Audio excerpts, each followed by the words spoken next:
Are the Chinese characters based on stories from Genesis? Are the stories in the book of Genesis, like the creation, Noah's Ark, and the fall, found in the Chinese language's pictorial Kanji characters, the ones they use for writing?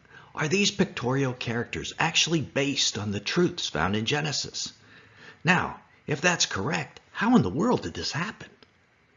Were the ancient Chinese that created these characters actually a remnant that were separated at the Tower of Babel and utilized the stories that they knew about creation in developing their written language? If so, it is one of the greatest evangelistic discoveries of all time. That's what we're talking about today, and we're starting right now. Astonishing theories require astonishing proof. Let's look at an example before we go any further. When you see this example, hopefully you will want to watch this video series all the way to the end, because the most incredible of all the symbols will be the last one. But let's get started.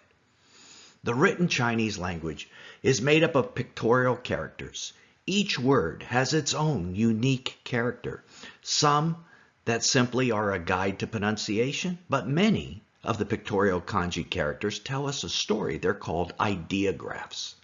In other words, if you combine 3 or 4 of the characters together, they describe the meaning of the word.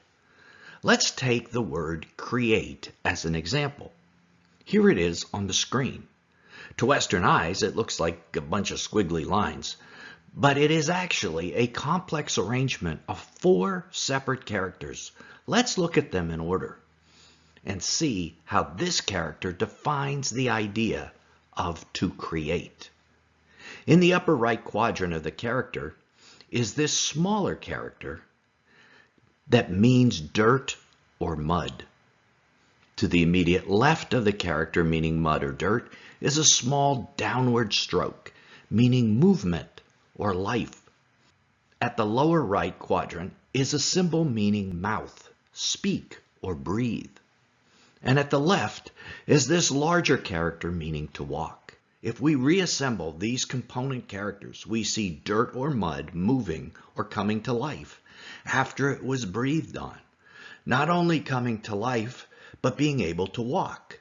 Now, those familiar with the book of Genesis know exactly what this is describing. It's Genesis 2:7.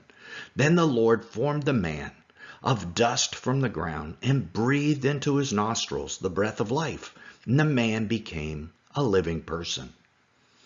It is God's ultimate pinnacle of creation, the creation of the first man, Adam, from the dust of the ground. Not just the creation of his body, but the breath of life being breathed into him by God and forming a full-grown man capable of walking, not just a baby, but an adult. Nothing could represent the concept of to create with simpler, but yet more comprehensive pictures. Now, outside of this verse from Genesis, what do walking, breathing, dirt, and movement have to do with creating? Is there any other logical meaning behind this character? I would argue that there isn't. And so the immediate charge of atheists hearing about this is that this character must have been inserted by Christian missionaries who came to China in the 1800s. Well, maybe not. You see, this character is thousands of years old and found in untold numbers of documents dating back to the earliest dynasties of China. Now, this is an ancient symbol, a very ancient symbol, found in one of the oldest, if not the oldest, writing systems on Earth. And of course, the word create is not the only one of the Chinese kanji characters to have been derived from Genesis. There are literally hundreds of them, about the creation, the fall, the flood, the Tower of Babel, and even about God himself and his character. And we plan to organize and share them all with you.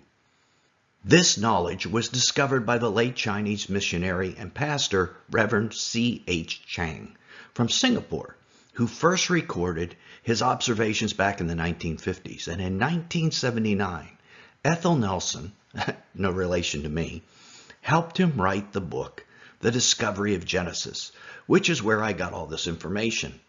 But this should shake you to your core. How could something so dynamic, so explosive, be new information to you and me?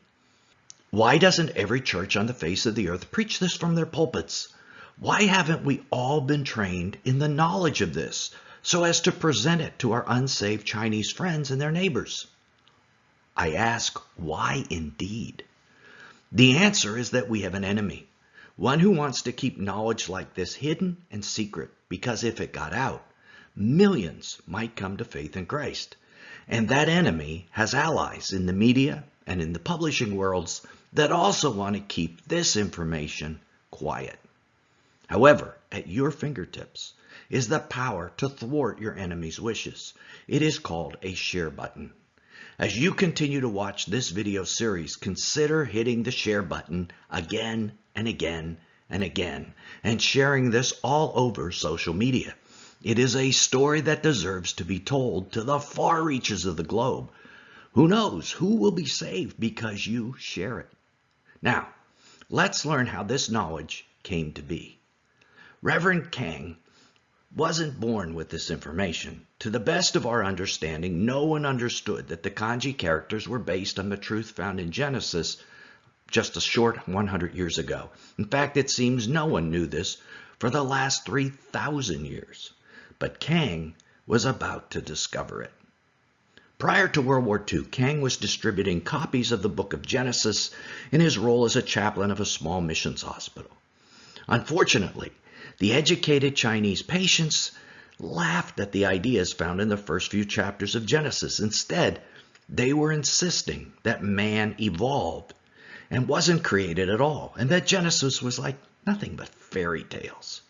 Kang had always accepted the Genesis account by faith, but he saw it was going to take something more for him to connect with his patients that the Bible is true and for them to form that type of faith.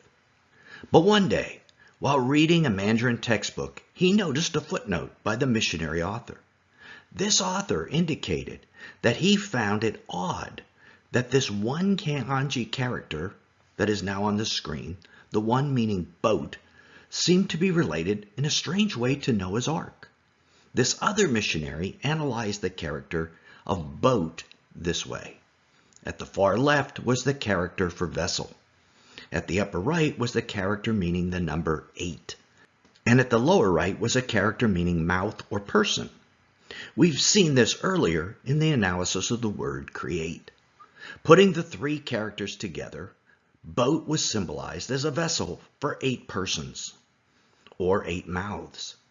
This other missionary commented in his book that it was interesting that Noah's Ark was a vessel for 8 persons, exactly 8 persons. Noah, his wife, plus his 3 sons and their wives, a total of 8. It was a light bulb moment for Kang, and he began to wonder if other characters might also be related to Genesis, not understanding how or why that might be. By divine intervention, the second character Kang analyzed was the one for the word create that we already looked at previously. Kang realized right there and then that this was not happenstance or coincidence, and if there were 2 such characters, he reasoned there must be more. And there were more. He theorized that this might be a means that he could use to break through to his educated, evolutionary thinking patients. This started a 40-year quest of Reverend Kang, and as we said previously, he found hundreds of these Genesis-based characters. This idea that Genesis is hidden inside the Kanji characters makes me wonder what other hidden witnesses of the truth of the Bible are found in other cultures. In past generations, he permitted all the nations to go their own ways, yet he did not leave himself without a witness. And in the Chinese language, God has a witness in these Kanji characters. And that is the purpose of Kang's work, to be a witness to the truth of the Bible. Of course, Kang ran into several objections to his work. The first we already discussed, that maybe these words were planted by missionaries, but they are ancient words found in the oldest documents, words like garden, forbidden, first, complete, fire, come, go, rebellion. They are not modern words. The second objection was that these words were phonetic words, and that the pictographs were to help the reader pronounce the word, except the pronunciation and the pictographs aren't related at all in these words. Plus, how can someone discount such obvious meanings? The third objection was that yes, the meanings seemed to be related to the stories in the first 11 chapters of Genesis, but couldn't they actually have come from pagan myths that were closer to China, which are similar to the Bible's accounts? Most ancient cultures have a flood myth, for instance. However, only Genesis has an arc for 8 people. The specific nature of these characters can only come from Genesis, and you will see that as you work through this series. The second reason these characters are Genesis-based is that they were created by monotheists, people who believed in one God, and I think probably the one true God. You're probably saying, hey, wait a minute, Nelson. Stop right there. China is the home of Taoists, Confucianists, and Buddhists. Those are the ancient religions of China, aren't they? Well, they have been for about the last 2,000 years. But for the 2,000 years before that, the Chinese believed in one God, maybe the one true God. Click right here to keep watching to see how the ancient Chinese may have worshipped Yehovah, the God of the Bible, and how Kanji characters that they used supported this idea. In fact, maybe even the Trinity. Till then, this is Nelson, and I'll see you there.